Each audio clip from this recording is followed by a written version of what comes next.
Assalamu alaikum. Today we are going to discuss hepatobiliary system, and mainly in this first video I shall be discussing anatomy of hepatobiliary system. As if you know the normal structure, it will be easy for you people to spot any abnormality.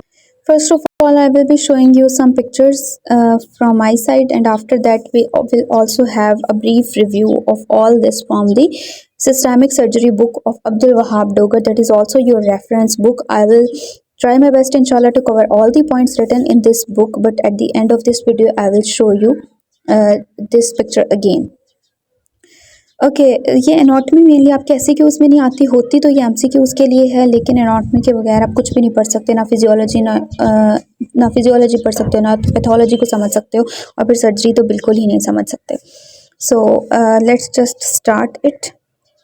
Here you can see clearly, this is a picture, and you can see that gallbladder is present just behind the liver. This is the liver and this is the gallbladder. Liver is present just behind the gallbladder. So in order to start it, you must know the location of the gallbladder.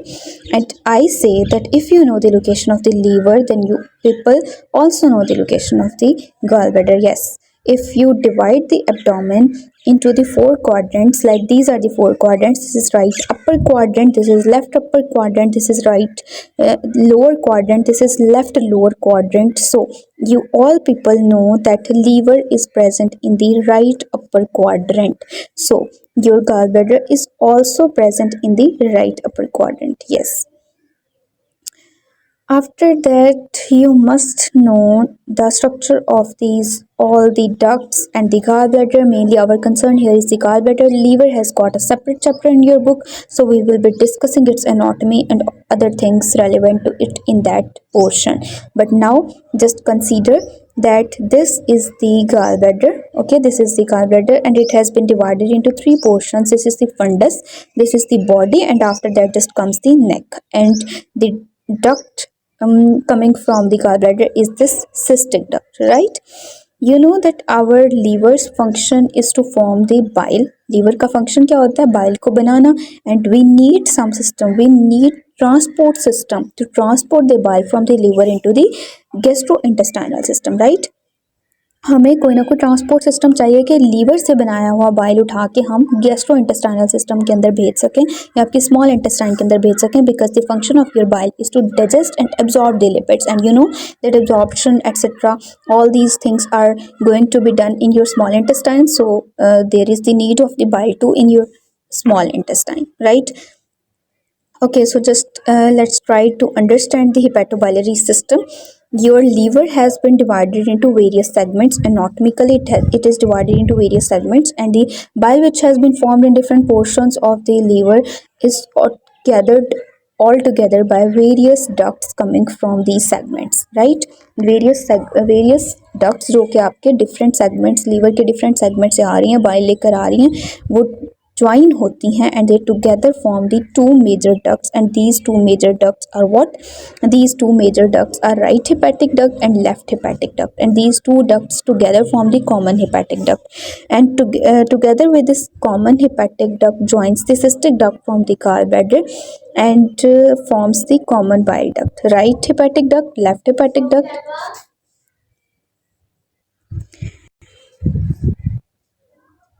This is the right hepatic duct, left hepatic duct, common hepatic duct, cystic duct also joins it, and together they form the bile duct. This is the common bile duct. Now this common bile duct just joins the pancreatic duct. This is the pancreatic duct, and it joins the pancreatic duct, and together they form an ampulla, that is ampulla of Vater.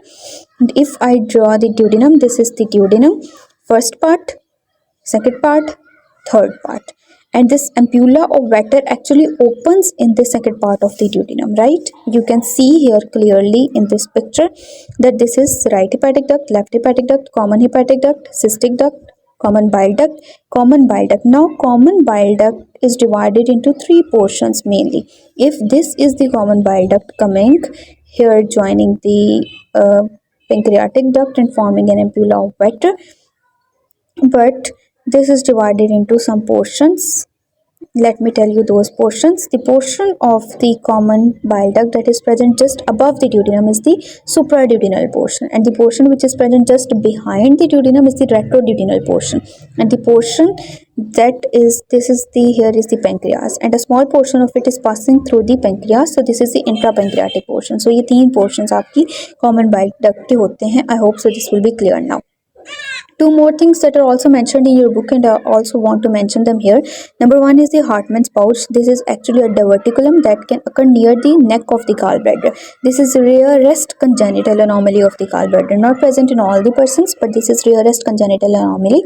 And what is its significance? Its significance is that some stones, in the case of chronic cases, some stones from the gallbladder can lodge here, and they can reside in this Hartmann's pouch. Another thing that I also want to mention here is Moynihan's hump, right? Moynihan's hump. For this, to understand this, you must know the course of the hepatic artery. You know that all the organs in your body need the blood supply. So similarly, cystic artery also supplies the gallbladder, and that cystic artery in most of the cases arises from the right hepatic artery, and in 10 to 15% cases, the cystic artery arises from the gastroduodenal artery, right? So this is the common hepatic artery. Okay, this is the common hepatic artery, and it gives the branch right hepatic artery, and right hepatic artery gives the branch cystic artery. This is the cystic artery going here. But in some cases, in some persons, what happens that this hepatic artery, this is the common hepatic artery, it goes on and it gives a branch of it gives a branch that is the right hepatic artery, and this right hepatic artery forms a loop near the gallbladder, and it after forming the loop, this gives the cystic artery. Okay, and while doing the cholecystectomy, we considered that this might be the cystic artery, and we ligate it mistakenly. होता क्या है कि आपकी जो right hepatic artery है, जैसे ये course इसका है सीधा सीधा ये जा रही है यहाँ पर, और जाते ही गाल ब्लैडर के पास जाकर ये सिस्टिक आर्टरी दे देती है. लेकिन मोयनीहैंस हम्प कब बनता है कि जब आपकी ये जो राइट हेपेटिक आर्टरी है ये इतनी आसानी से ब्रांच नहीं देती सिस्टिक आर्टरी, बल्कि ये जाती है और जाकर गाल ब्लैडर के पास एक टर्न सा बना लेती है, लूप सा बना लेती है, that is known as caterpillars turn, and after that it just gives cystic artery. और जब हम गाल ब्लैडर को रिमूव कर रहे होते हैं इस प्रोसीजर में, हम यहाँ पर एक ट्राइंगल होती है वहाँ से अप्रोच कर रहे होते हैं, और हम समझते हैं कि शायद ये आर्टरी जो है वो सिस्टिक आर्टरी है, या मिस्टेकनली इसको भी कट कर देते हैं क्योंकि ये इसका नॉर्मल कोर्स नहीं होता, इसको यहाँ पर नॉर्मली नहीं होना चाहिए था, राइट. ओके, सो अब हम यहाँ से थोड़ा सा रिव्यू कर लेते हैं. मैंने आपको ये सारी बातें बता दी हैं, हेपेटिक डक्ट की लेंथ भी बता दी, कॉमन बाइल डक्ट की लेंथ भी मैंने आपको बता दी, आपको तीनों पोर्शंस भी बता दिए. तीनों पोर्शंस कॉमन हेपेटिक